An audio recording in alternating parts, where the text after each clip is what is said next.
Welcome back to the channel. In today's video, we're diving into the world of Aspergillus, a genus of fungi that can cause significant infections, especially in immunocompromised individuals.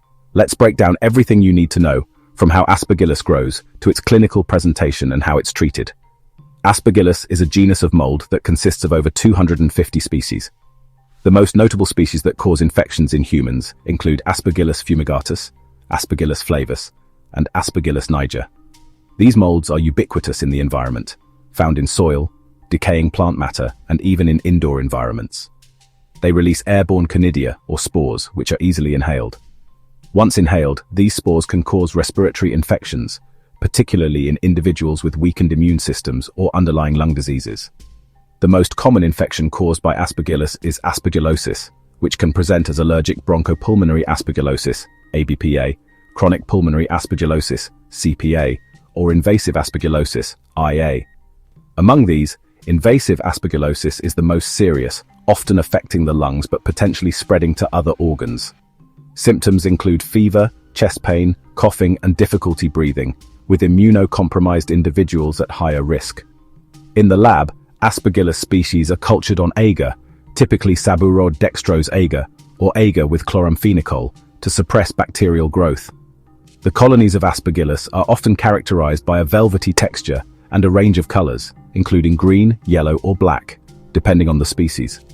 Aspergillus species are also identified through various methods, including MALDI-TOF mass spectrometry, which can identify the fungal species rapidly by analyzing the proteins in the organism.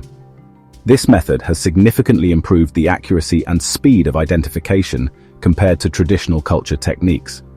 By using MALDI-TOF, biomedical scientists can get a precise identification of the Aspergillus species in a matter of hours, allowing for timely treatment decisions.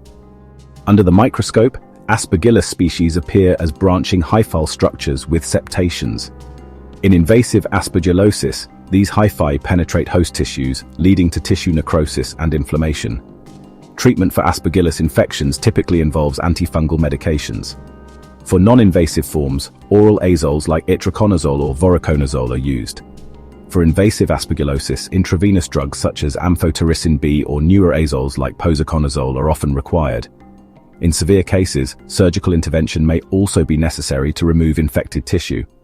Biomedical scientists play a critical role in analyzing clinical samples such as sputum, blood, or tissue biopsies to confirm the presence of Aspergillus and determine the most effective antifungal therapy.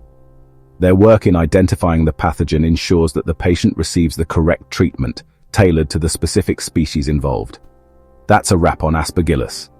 If you found this video useful, don't forget to like, subscribe, and hit the bell for more in-depth content on infectious diseases.